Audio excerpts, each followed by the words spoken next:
Hey everyone, it's Dr. Rick. So this tutorial is for my patients and family members, well not my family members, but my family members of patients who have symptoms, have been diagnosed with or have tested positive for COVID. So this is going to be an issue that haunts us for a long time. I can probably tell my great-grandkids that I was around during those times of COVID. But if you look at what happened with the Spanish flu, and by the way, that it didn't start in Spain, they just called it Spanish flu, but the Spanish flu of 1918 was an H1N1 flu, a viral infection, but it surged 3 times. It ended finally with the third surge in 1919, but the second surge was deadlier than the first surge. So by all means, and that was easy because people got sick fast. Here, we're dealing with coronavirus, and this is a tough virus because it takes a long time before it manifests. But hopefully with my presentation, it'll give you a couple of ideas of how to get through this time. But listen, when we get through this time, my spoiler at the end, you got to change your lifestyle. I keep on pushing my patients, and I get some patients that become warriors and make the change, but I get other patients that aren't ready. And if you're not ready, it's okay. I'll be around. But hey, nature is saying you better get your ass ready. So what are we going to do with COVID? So if you have an issue, if you have been diagnosed, which is the first slide, we have to come up with a diagnosis. But unfortunately, because there aren't enough testing sites, and Governor Pritzker is doing a good job, but still, we can figure out the case fatality rate. Hopefully none of my patients are in that, but you have to look forward to the infection fatality rate to really see how damaging this virus is. Don't worry about the details of that stuff. But we can either come up with a diagnosis by calling, if you're in Illinois and you're one of my patients, you can call the Advocate hotline to see if you qualify. Unfortunately, with it's not a scarcity anymore, but it's still limited. But with the limitations in testing, you might or might not get the test done. From what I hear, my patients are telling me that you can get tested at Walgreens. There's other places like the VNA that'll test you. So this is good. That means it's becoming more available. If we can get enough information for people, sick and non-sick, we can tell how damaging this thing is and maybe make a decision about when we can get back to freedom again. So this is the number. If you can call up, if you're one of my patients, you can figure out if you can. You don't even need an order from me, from what I understand. That might change, but call up the Advocate Aurora Health hotline. But sometimes I'll tell my patients to be careful about the symptoms because it happens to be spring now. And a lot of my allergy sufferers are going to have seasonal changes. The runny nose, headache, fever a little bit, postnasal drip, sore throat. So there are seasonal changes you have to take into account. If we just go with waiting for the season to declare itself, I think that's fair. But if I were you, because if I'm not on call, somebody might mistake this for, hey, it sounds like COVID, isolate for 2 weeks. Shoot. So if you're an allergy sufferer, usually in springtime, please get on your allergy medicines. I have my nasal spray that I always rely on. This is Nasal Crom nasal spray. I don't have my herbals here. Well, actually, I have a couple. This is astragalus that I use for allergies, and I use Butterbur. Garden of Life, I don't have it with me. It's somewhere tucked away. Garden of Life Butterbur or Sinus Immunity, I think it's awesome for clearing up the nose. If you use Singular, cool. If you use Flovent or Flonase, fine. If you use Atrovent, I think it's even better. Take care of these allergies, bottom line. Now, you can also have a standard infection. If you have a bronchitis, a sinus infection from a bacteria, strep throat, hey, you might have to call or get a virtual visit with me to figure out maybe it's just a sinus infection, maybe it's just a strep throat. We'll see if we can take care of it over the phone or virtually. But I am open to virtual visits now. Now, if it's influenza, it's not really the time period for influenza, but it could be. I have to hear about the symptoms. Sometimes the influenza symptoms kind of sound like COVID without the shortness of breath. So they can overlap each other, but this damn COVID, it's morphing. So some of the symptoms that we are worried about, fever, fatigue, shortness of breath, problems with nose, they're morphing, and you're having the CDC release more symptoms that we have to be on the lookout for, and they all look the same. So bottom line, if you're having symptoms that normal remedies and things that you do at home that they don't work, probably should let one of us know. Now, if you are positive with testing, bingo, we can go into the next slide. But if you cannot get tested and the triage person that you call says, well, you don't really fit the criteria, we don't have enough test kits, so just go ahead and shelter at home, that's fine. That's called a presumptive positive. So if we're not able to test and we're just assuming you're positive, just dive in 110%, accept the positive test, and treat yourself like it. So how do we do that? Well, we isolate the house. This is from the Brady Bunch when Peter and I forgot the younger guy's name were arguing, and they put a piece of tape down the whole house. We have to divide the house up. Now, some of us aren't lucky to have more than 2 bedrooms and 2 baths, but if you have 1 bedroom, 1 bath, you probably should be dividing up the bath. If you are lucky enough to have 2 bathrooms, the sick guy gets the bathroom and nobody else goes in there. Sick guy also gets his own trash bags. And I'd say outside the bathroom, because when you clean it, when you're done your shower, done your brushing, done your hairstyling or whatever it is, done all your hygiene stuff, you have to clean on the way out. Even if it is your bathroom, you still have to clean on the way out and dump the wipe, the Lysol wipe, and the gloves in the garbage can. Nobody touches the garbage can. I think it's easier to put the garbage can outside the bathroom, but nobody touches that. If you have a pet or little kids, I guess it has to be changed. If you have no choice and you only have 1 bathroom, then in addition to masks, gloves, and cleaners accessible, you have to have at least a way to wipe out. So if you only have 1 bathroom, I'm just going to jump to this one, designated bathroom. If you only have 1, then that person that's sick, when they have to use the bathroom, they start with the farthest end of the bathroom, which is the shower faucet, shower curtain, and you wipe stuff down there. Then you move out. Toilet usually comes next. You wipe that down. Handle, maybe the top that everybody lifts up and down. And you wipe the faucet and the surface of the faucet, the sink, and then the handle of the door, and then you dump the thing outside. That's wiping out from inside to outside. That's what you have to do when you share a bathroom. And you have to keep your toothpaste, your toothbrush, your own, and maybe your gargle cup in your room and bring it with you. You have to have a kit with you. You can't keep your towel in there, because if young kids come in and they say, hey, I'm going to wipe my hands on this towel, and it's yours, that's a fomite, and it might carry the virus. We don't know this stuff. So you have to pretend that everything carries it. Even your pet. I know pets supposedly don't carry the virus, but listen, a pet can be a fomite. So if I pet the pet, I'm cough on the pet, and then you pet the pet, you just petted my cough droplets, so you might get it. So that's how I would play this, because again, this is a novel virus. You don't know. So since we don't know and we don't have any treatment plan, just practice as best as you can, like you're trying to avoid chickenpox, influenza, any other virus. So the most important thing is you have to, if you live in the same house, or if somebody's positive in the house and you're trying to shelter them or isolate them, if you're lucky enough to have 1 room, cool, they stay in that room, maybe come out every once in a while, but if they come out, everybody else hides. Because it's boring as heck. I just talked to Adriana and I said, your husband's going to be really bored. I don't want him sleeping all day. I know he can have aches and pains and fevers, but sleeping all day, I'm draconian, like I said. And if you sleep all day, that's cool. But you're going to probably be awake at night. And then when this damn virus has run its course, you're going to have a sleep disorder. So I'm going to have to reverse that sleep disorder sooner or later. So keep the naps minimal. So anyway, with regards to Adriana or anybody else that's watching this video, clean, high-touch areas.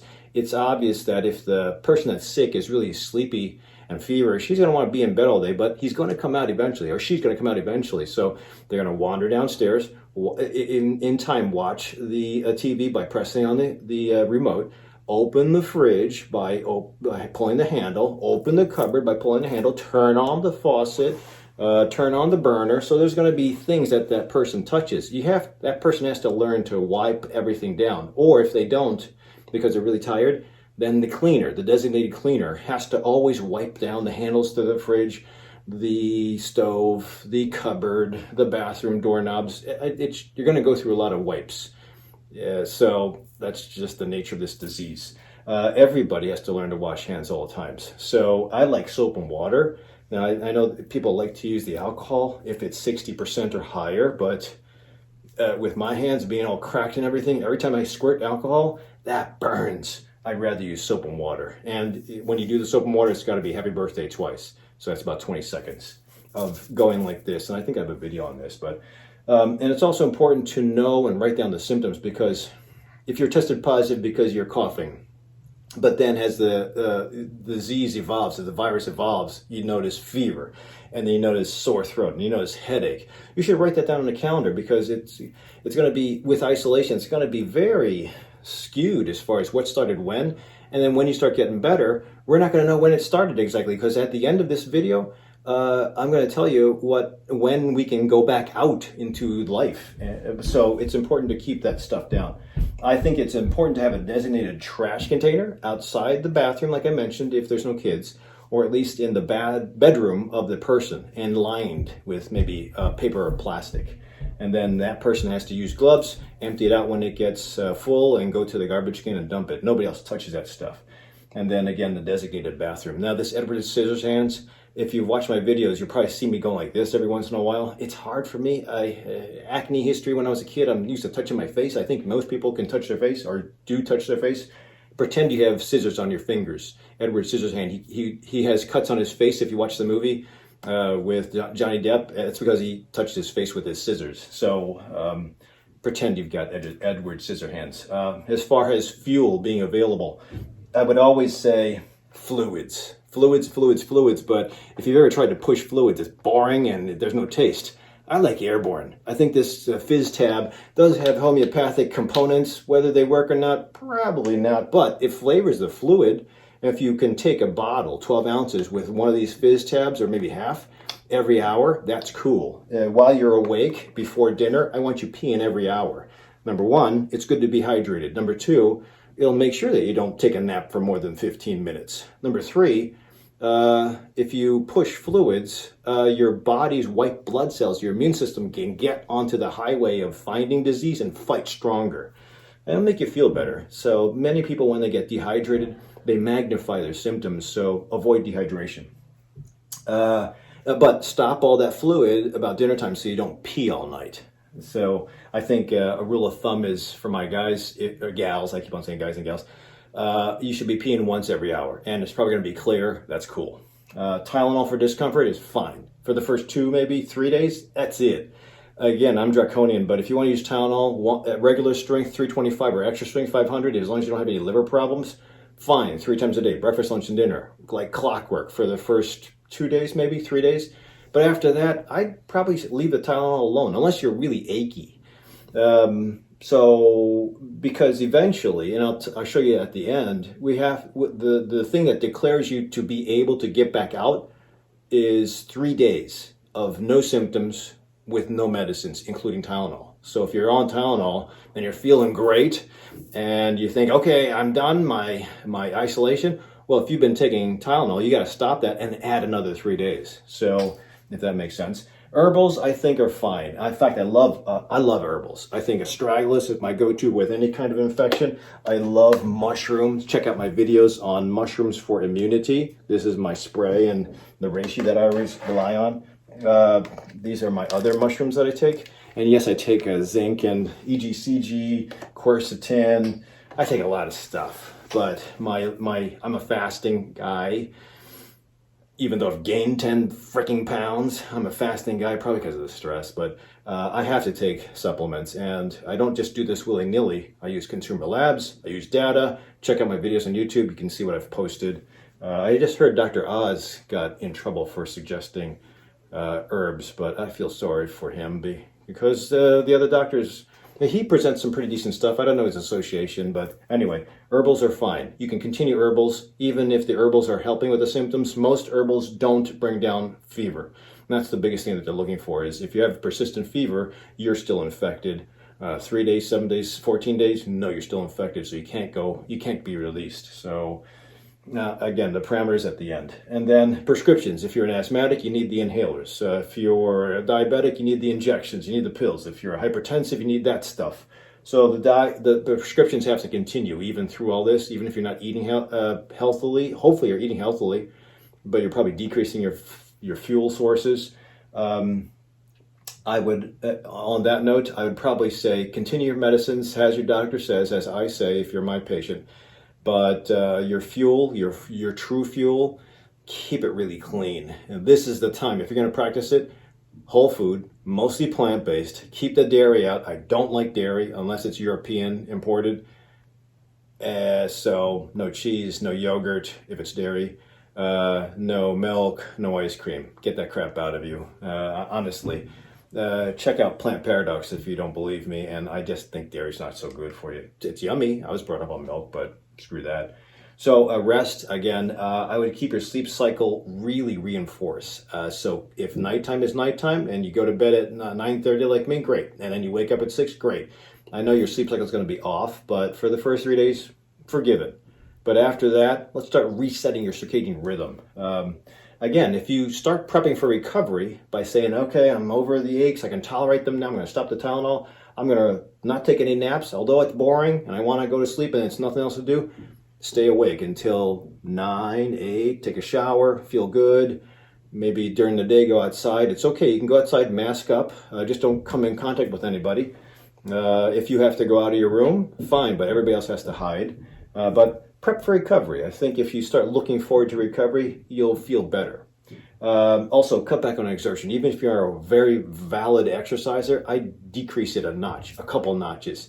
Because exercise, especially if you're used to high-intensity interval training, it does tax the immune system, and your immune system is fighting. So take it down a notch. If you want to take a break, go ahead and take a break for a week to 2 weeks. But we'll get back into it when the infection's over and 10 pounds heavier.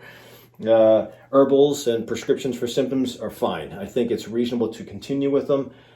I try not to use narcotics too much. I try not to use muscle relaxers too much. I think there are some side effects. CBD, if you're using CBD or THC, fine. I think that's actually pretty good. So I have another video on that as far as how to use cannabis for COVID, so I'll put it down below.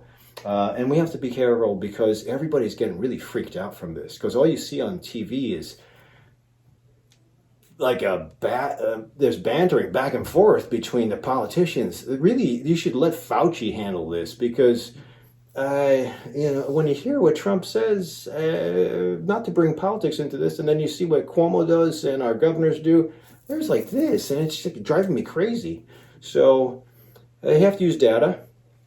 Politics is too corrupt, unfortunately, and I don't know who to believe. So try to turn down social media. And if you are an anxious person to begin with, check out my video on skullcap because it will help calm things down. So get outside, nature therapy. I think it'll help. Now the releases I have to tell you, check out the CDC's website for trouble breathing. These are the things you have to call 911 or get help for. Trouble breathing, persistent pain in the chest, new confusion or change in behavior, and bluish lips. These seem obvious, but I guess that CDC has to say this stuff. So how do we get back in? We're almost done. So how do we get back into life? Number one, I can write a note. I can keep you out for 2 weeks at a time. I just don't know if you get paid. So if you get paid, perfect. 2 weeks at a time, just call me. I'll write, even if you're an essential worker, I'll write the note. I want you 100%, but I don't want you dogging it. If you can get back to work, go help. Now, if you want to get back to work, but you can't and you're healthy, hey, I have my hair cutter who owns a salon. She now has to work for Amazon. Patricia is so awesome. She's working for Amazon to pay the bills because she can't see anybody. That is a hard worker.